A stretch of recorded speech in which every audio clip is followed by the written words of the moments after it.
is on causation in history. Historical causation. ചരിത്രത്തിലെ കാരണവൽക്കരണത്തെ കുറിച്ചാണ് നമ്മൾ പഠിക്കാൻ വേണ്ടി പോകുന്നത്. So firstly we can study about the meaning of causation.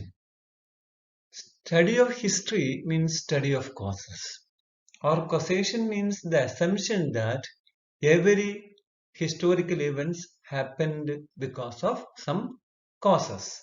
So attributing of causes to every historical incident is known as causation, or otherwise we can call it as identification of causes. അപ്പോൾ ചരിത്രത്തിലെ കാരണവൽക്കരണം. അപ്പോൾ ഇത് സൂചിപ്പിക്കുന്നത് ചരിത്ര പഠനം എന്ന് പറഞ്ഞാൽ കാരണങ്ങളെ കുറിച്ചുള്ള പഠനങ്ങളാണ്.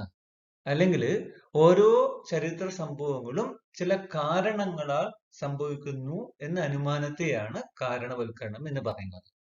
വേറൊരു രീതിയിൽ പറയുകയാണെങ്കിൽ ചരിത്ര സംഭവങ്ങൾക്ക് കാരണങ്ങൾ കണ്ടെത്തുന്ന തിരിച്ചറിയുന്ന രീതിയെയാണ് ചരിത്രത്തിലെ കാരണവൽക്കരണം എന്ന് പറയുന്നത്. Then the term causation emerged from the Latin word causa, which means relation or connectedness of events. Latin പദമായ കൗസയിൽ നിന്നാണ് ഉരുത്തിരിഞ്ഞു വന്നത്. കൗസ എന്ന പദം അർത്ഥമാക്കുന്നത് സംഭവങ്ങൾ തമ്മിലുള്ള പരസ്പര ബന്ധം എന്നാണ്. Herodotus in the history, he speaks about the causes for which the Greeks and the Persians waged war with one another. We have studied earlier. അപ്പൊ ഹെറഡോട്ടസ് തന്റെ ദ ഹിസ്റ്ററി എന്ന പുസ്തകത്തിൽ പറയുന്നത് ഗ്രീക്കുകാരും പേർഷ്യക്കാരും തമ്മിൽ യുദ്ധമുണ്ടാകാനുള്ള കാരണങ്ങളെ കുറിച്ചാണ്. Then another Greek historian, Polybius, he says that the study of history became fruitful only by the statement of its causes. അപ്പോ കാരണങ്ങളെ പ്രസ്താവിച്ചാൽ മാത്രമേ ചരിത്ര പഠനം സാർത്ഥകമാവുകയുള്ളൂ എന്നാണ് പോളിബിയസ് പറയുന്നത്. So history consisted of a lot of causes, a group of causes. ചരിത്രത്തിൽ ഒരു കൂട്ടം കാരണങ്ങളുണ്ട് ചരിത്ര സംഭവങ്ങൾക്ക് പിന്നിൽ എന്ന് പറയുന്ന പ്രവണതയാണ് ചരിത്രത്തിലെ കാരണവൽക്കരണം. Then each in his What is History, he discovers 3 characteristics to historical causes. ചരിത്രത്തിലെ കാരണങ്ങൾക്ക് 3 പ്രത്യേകതകൾ ഉണ്ടെന്നാണ് each പറയുന്നത്. Firstly, plurality or multiplicity of causes. No historical events occurs just by one cause, but there are so many causes, both the long-term and the short-term causes behind the historical events. അപ്പോൾ ഒന്നാമത്തെ പ്രത്യേകത എന്ന് പറയുന്നത് plurality or multiplicity of causes. കാരണങ്ങൾ ഒന്നിലധികം ഉണ്ടാകും എന്നുള്ളതാണ് ഒന്നാമത്തെ പ്രത്യേകത. ഒരു ചരിത്ര സംഭവവും ഒരു കാരണം കൊണ്ട് ഉണ്ടാകുന്നില്ല, മറിച്ച് ഓരോ ചരിത്ര സംഭവങ്ങൾക്ക് പിന്നിലും ഒരു കൂട്ടം കാരണങ്ങളുണ്ട് എന്ന് പറയുന്നതാണ് ഒന്നാമത്തെ പ്രത്യേകത. Then secondly, according to E.H. Carr, the hierarchy of causes. This multiplicity leads to hierarchy. There are some important causes or immediate causes behind the historical events. What is important and what is long term? So Gibbon in his Decline and Fall of Roman Empire, Edward Gibbon in his Decline and Fall of Roman Empire, the work written by him, he says that there are many causes to the decline of Roman Empire, but the triumph of barbarism over religion was the most important cause. അപ്പോ ഒന്നിലധികം കാരണങ്ങൾ ഉണ്ടാകുന്നത് കാരണങ്ങൾക്ക് ശ്രേണിയുണ്ട്, പ്രാധാന്യങ്ങൾ അല്ലെങ്കിൽ ശ്രേണീവൽക്കരിക്കാം എന്ന് പറയുന്നുണ്ടാകുന്നത്. കാരണങ്ങളെ ശ്രേണീവൽക്കരിക്കാം. അപ്പോൾ കാരണങ്ങളെ പ്രധാനപ്പെട്ടതെന്നും അല്ലെങ്കിൽ പെട്ടെന്നുണ്ടായ കാരണങ്ങളും പിന്നെ എന്താണ് അതിന്റെ അന്തർലീന കാരണങ്ങൾ എന്ന പേരിൽ പല കാരണങ്ങൾ ഒരു ചരിത്ര സംഭവത്തിന്റെ പിന്നിലുണ്ട്. അപ്പൊ ഗിബ്ബൺ തന്റെ decline and fall of Roman എംപയറിൽ റോമ സാമ്രാജ്യത്തിന്റെ തകർച്ചയ്ക്ക് ഒരുപാട് കാരണങ്ങളുണ്ട്. പക്ഷെ അതിൽ ഏറ്റവും പ്രധാനപ്പെട്ട കാരണം ബാർബറിസം മതത്തിന്റെ മേല് അല്ലെങ്കിൽ ബാർബറിസം റോമ സാമ്രാജ്യത്തിന്റെ മേല് സ്ഥാപിച്ച അധീശത്വമാണെന്നാണ് എഡ്വേർഡ് ഗിബ്ബൺ പറയുന്നത്. Then the last feature of historical causes according to H. Carr is that dual process of multiplication and simplification. This hierarchy of causes and the plurality of causes resulted in simplification. കാരണങ്ങൾ ഒന്നിലധികം ഉണ്ടാവുകയും അതിനെ ശ്രേണിവൽക്കരിക്കുകയും ചെയ്യുന്നത് കാരണങ്ങൾ ലളിതവൽക്കരിക്കാൻ അല്ലെങ്കിൽ സംഭവങ്ങളെ ലളിതവൽക്കരിക്കാൻ സഹായിക്കുന്നു. ഇത് helps for the simplification of historical events. ചരിത്ര സംഭവങ്ങളെ ലളിതവൽക്കരിക്കാൻ വേണ്ടിയിട്ട് സഹായിക്കുന്നു. So, generally, the historian says that there are several causes to same historical events. Historians were concerned about all these causes. ഒരേ സംഭവത്തിന്റെ പിന്നിൽ ഒരുപാട് കാരണങ്ങളുണ്ട്. ചരിത്രകാരന്മാരെല്ലാം ഈ കാരണങ്ങളെ അന്വേഷിക്കുന്നു. അപ്പോൾ വളരെ പ്രസിദ്ധനായിട്ടുള്ള അമേരിക്കൻ ചരിത്രകാരൻ ഗുസ്റ്റാവ്സൺ, an American historian, in his work Preface to History, he says that cause is a convenient figure of speech for any one of a member of speech which helps to explain why historical event happened. അപ്പോ കാരണം എന്ന് പറയുന്നത് ഒരു കൂട്ടം കാരണങ്ങളുണ്ട്. അപ്പൊ ഏത് കാരണവും ചിലപ്പോ ഒരു ചരിത്ര സംഭവത്തെ വിശദീകരിക്കാൻ സഹായിക്കുമെന്നാണ് ഗുസ്റ്റാവ്സൺ എന്ന് പറയുന്ന അമേരിക്കൻ ചരിത്രകാരൻ പറയുന്നത്. So great events occurs because of a set of factors. ഒരു കൂട്ടം കാരണങ്ങളാലാണ് സംഭവങ്ങൾ നടക്കുന്നത്. One cause leading to another. And the immediate cause starts with a chain of events. ഒരു കാരണം മറ്റൊരു കാരണത്തിലേക്ക് നയിക്കുന്നു. അപ്പോൾ ഒരു കൂട്ടം കാരണങ്ങളുടെ ശൃംഖലയാണ് പെട്ടെന്നുള്ള കാരണത്തിലേക്ക് എത്തിച്ചേരുന്നത് എന്നാണ് ചരിത്രകാരന്മാർ പറയുന്നത്. So there is a tendency among the historians to distinguish between the immediate cause and the underlying causes. There are so many underlying causes to a historical event. So historians disagrees on underlying causes, but commonly historians agrees on the immediate cause. ഒരു സംഭവത്തിന്റെ പിന്നിൽ ഒരുപാട് കാരണങ്ങളുണ്ട്. പെട്ടെന്നുണ്ടായ കാരണങ്ങളും അന്തർലീനമായ കാരണങ്ങളും. ചരിത്രകാരന്മാർക്കിടയിൽ അന്തർലീനമായ കാരണങ്ങളെ കുറിച്ച് അഭിപ്രായ വ്യത്യാസമുണ്ടെങ്കിലും പെട്ടെന്നുള്ള കാരണങ്ങളെ കുറിച്ച് ചരിത്രകാരന്മാര് ഒരേ അഭിപ്രായമായിരിക്കും. ഇതാണ് കോസേഷനെ കുറിച്ചുള്ള നമ്മുടെ അർത്ഥം. നമുക്ക് അങ്ങനെ പറയാം. Then we can study about the theories of causation. There are so many theories on causation. How events happens, what moves in history, what were the causes of historical events.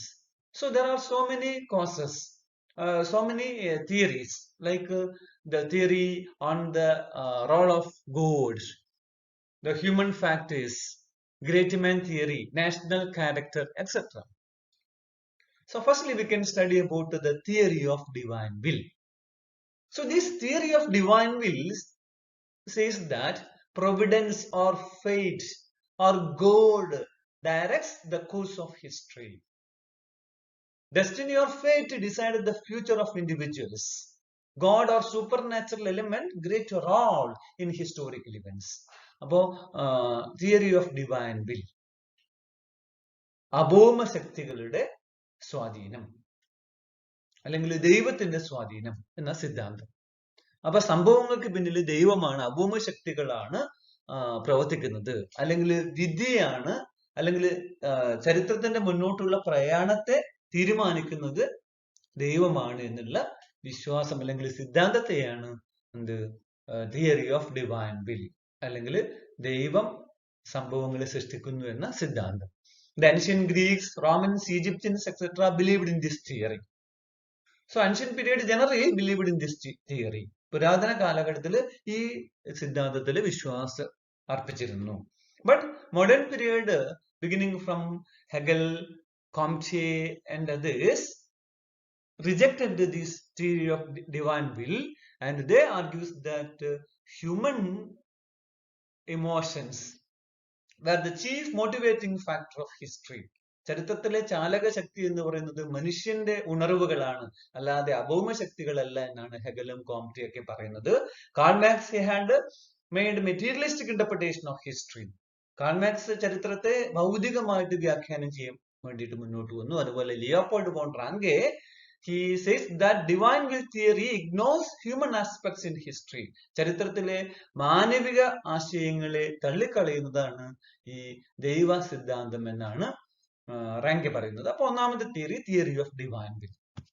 Secondly, the role of individuals or great man theory, the second theory of causation. And this theory says that, the second theory says that historical changes in history, movements in history were the work of great men, thinkers, rulers, generals, saints, etc., who were gifted with vision, capacity, ability. They brings changes in history, bring developments in history. We have studied earlier about it. Thomas Carlyle, he says that history is the biography of great men, that you have to write here. But Sidney Hook, an American philosopher, Sidney Hook, he wrote a book, namely The Heroes in History.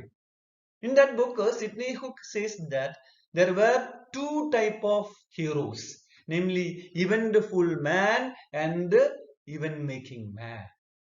അപ്പോ രണ്ടാമത്തെ സിദ്ധാന്തം മഹാന്മാരാണ് ചരിത്രം നിർമ്മിക്കുന്നത് എന്നാണ്, വ്യക്തികളുടെ സ്വാധീനം. അപ്പോ ചിന്തകന്മാരും രാജാക്കന്മാരും ജനറൽമാരും അതുപോലെ സ്വന്തമായ കഴിവുകൊണ്ട് ചരിത്രത്തെ മാറ്റിമറിക്കാൻ കഴിയുന്നവരുമാണ് ചരിത്രത്തിൽ മാറ്റങ്ങൾ കൊണ്ടുവരുന്നത് എന്നാണ് ഈ സിദ്ധാന്തം പറയുന്നത്. അമേരിക്കൻ തത്വചിന്തകനായ സിഡ്നി ഹുക്ക്, അദ്ദേഹത്തിന്റെ പുസ്തകമാണ് ദ ഹീറോസ് ഇൻ ഹിസ്റ്ററി, ചരിത്രത്തിലെ മഹാന്മാർ. രണ്ടു തരം മഹാന്മാര് ചരിത്രത്തിലുണ്ട് എന്നാണ് സിഡ്നി ഹുക്ക് പറയുന്നത്. ഒന്ന് ഇവന്റ്ഫുൾ മാൻ, രണ്ടാമത്തത് ഇവന്റ് മേക്കിംഗ് മാൻ. സംഭവങ്ങൾ നിറഞ്ഞ മനുഷ്യൻ, സംഭവങ്ങൾ സൃഷ്ടിക്കുന്ന മനുഷ്യൻ. What do you mean by eventful man? And Sidney Hook says that eventful man means one who happens to be at the right place and right time, and due to his positions make important decisions. സംഭവങ്ങൾ നിറഞ്ഞ മനുഷ്യൻ എന്ന് പറഞ്ഞാല് കൃത്യമായ സ്ഥലത്ത് കൃത്യമായ സമയത്ത് ഉദയം ചെയ്യുകയും തന്റെ പദവി കൊണ്ട് മാറ്റങ്ങൾ ഉണ്ടാക്കാൻ കഴിയുന്ന മനുഷ്യനെയാണ് ഇവന്റ്ഫുൾ മാൻ, സംഭവങ്ങൾ നിറഞ്ഞ മനുഷ്യൻ എന്ന് പറയുന്നത്. Even making a man, on the other hand, Sidney Hook says that by his personal ability, capacities, he controls the people. He is a genius of unusual talents. Give leadership to historical events. രണ്ടാമത്തെ വിഭാഗം മഹാന്മാര് അവര് സ്വന്തമായ കഴിവ് കൊണ്ട് ജനങ്ങളെ സ്വാധീനിക്കാനും സംഭവങ്ങൾക്ക് നേതൃത്വം കൊടുക്കാനും കഴിയുന്നവരാണ് event making man. For example, Peter the Great of Russia, you have studied or familiar to you, who brought modernization of Russia, industrialization of Russia by his own capacities. Alexander the Great, who wanted to conquer the world only because of his personal abilities. He had extraordinary war abilities. Mahatma Gandhi, who waged war against Britain and who fought for India's freedom with his two novel weapons, non-violence and satyagraha.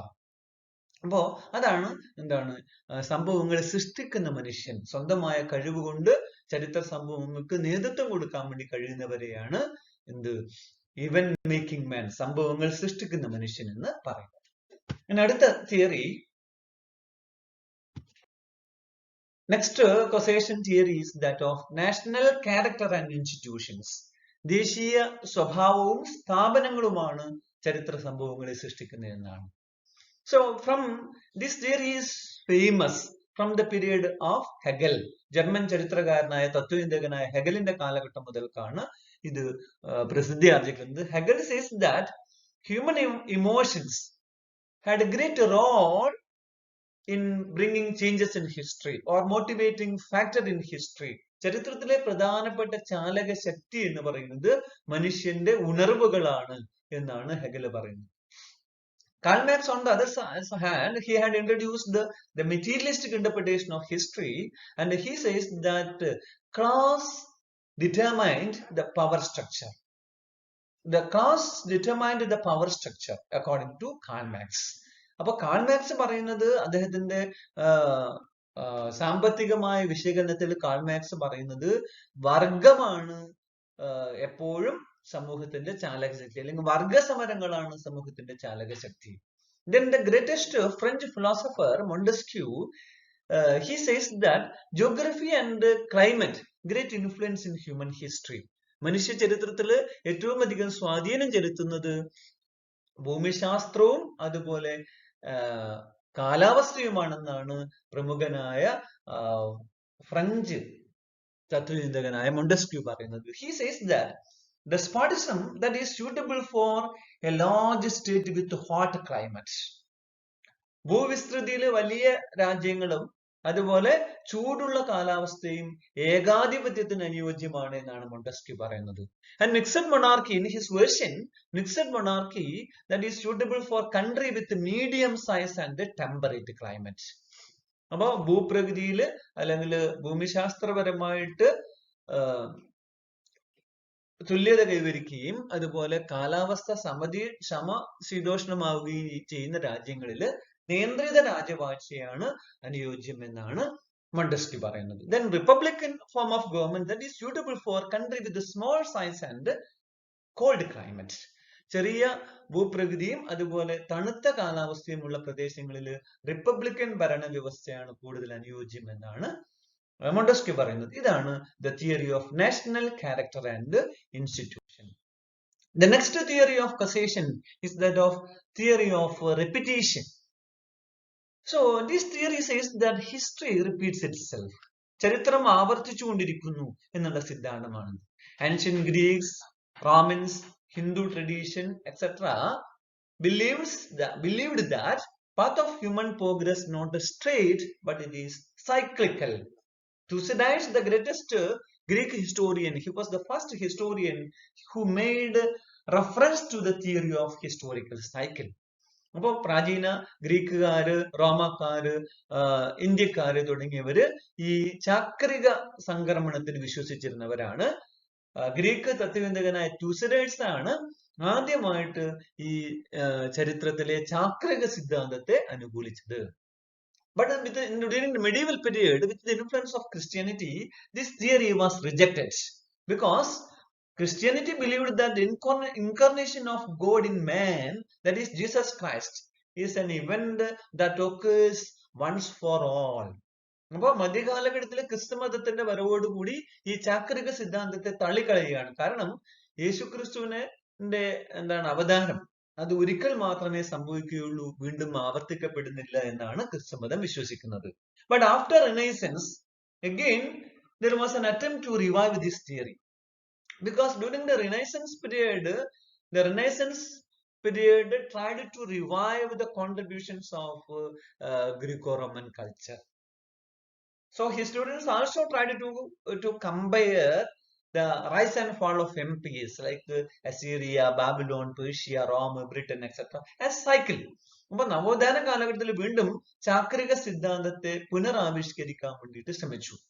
അവര് സാമ്രാജ്യങ്ങൾ വന്നതും പോകുന്നതും ചാക്രികമായിട്ട് ചൂണ്ടിക്കാണിക്കാനാണ് നവോത്ഥാന ചരിത്രകാരന്മാര് ശ്രമിച്ചത്. Then Nietzsche, one of the important German philosopher Nietzsche, he supported external recurrence of events.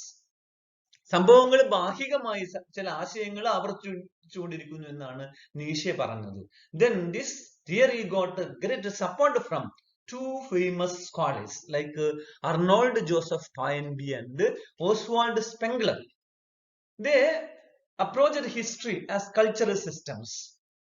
They studied or they interpreted history with cyclical theory. For example, Toynbee, in his interpretations, he says that every civilization had its own stage of birth, growth, decline and disintegration, and from the decline of one another begins.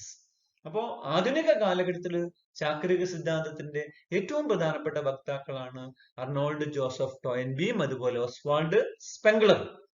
അവര് ചരിത്രത്തെ ഒരു സാംസ്കാരിക സ്ഥാപനങ്ങളായിട്ട് കാണാനാണ് ശ്രമിച്ചത്. ഉദാഹരണത്തിന് Toynbee ആണെങ്കിൽ അദ്ദേഹം നാഗരികതകളെ കുറിച്ചാണ് പഠിച്ചത്. ഓരോ നാഗരികതകൾക്കും എന്തുണ്ട്? ജനനമുണ്ട്, വളർച്ചയുണ്ട്, നാശമുണ്ട്, പൂർണ്ണനാശമുണ്ട്. ഒന്നിന്റെ പൂർണ്ണനാശത്തു നിന്നും മറ്റൊന്ന് ആരംഭിക്കുന്നു എന്നാണ് അർണോൾഡ് ജോസഫ് ടോയൻബി പറയുന്നത്. Then the next theory of causation is that of role of chance in history. ചരിത്രത്തിലുള്ള സാധ്യതകളെ കുറിച്ചാണ് അടുത്ത സിദ്ധാന്തം. Chance or accidental causes in history. ചരിത്രത്തിലെ സാധ്യതപരമായ കാരണങ്ങൾ എന്തൊക്കെയാണ്? Karl Marx, he says that chances is a factor in history. Chances primarily take place in the realm of individuals. ചരിത്രത്തിന്റെ സാധ്യത ഒരു ഘടകമാണ്, പക്ഷെ അത് വ്യക്തികളുമായി ബന്ധപ്പെട്ടിരിക്കുന്നു എന്നാണ് കാൾ മാർക്സ് പറയുന്നത്. But E.H. Kahn, in his interpretation, he says that chances had a role in history, but all causes are meaningful in history. They can rationally interpret it.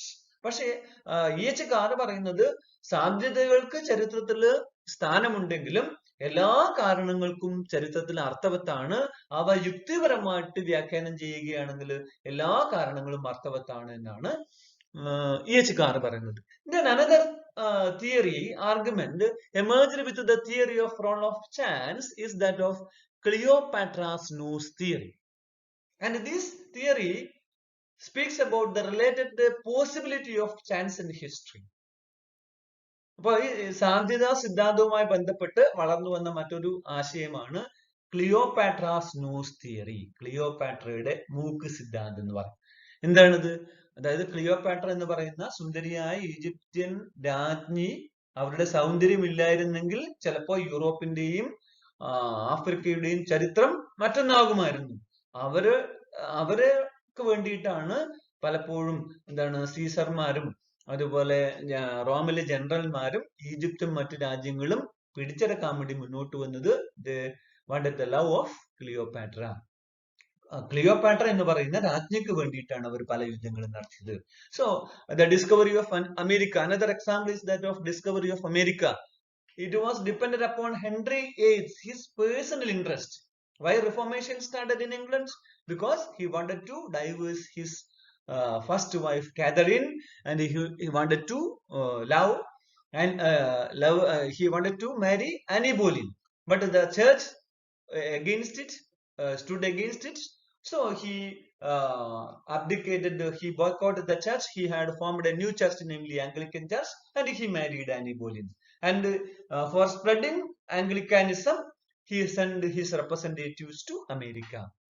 അപ്പൊ അതായത് ഹെൻറി എട്ടാമന്റെ വ്യക്തിപരമായ ചില താല്പര്യങ്ങളാണ് അമേരിക്ക എന്ന് പറയുന്ന വൻകര കണ്ടെത്താൻ പോലും ഇടയാക്കിയത് എന്നുള്ളതാണ്.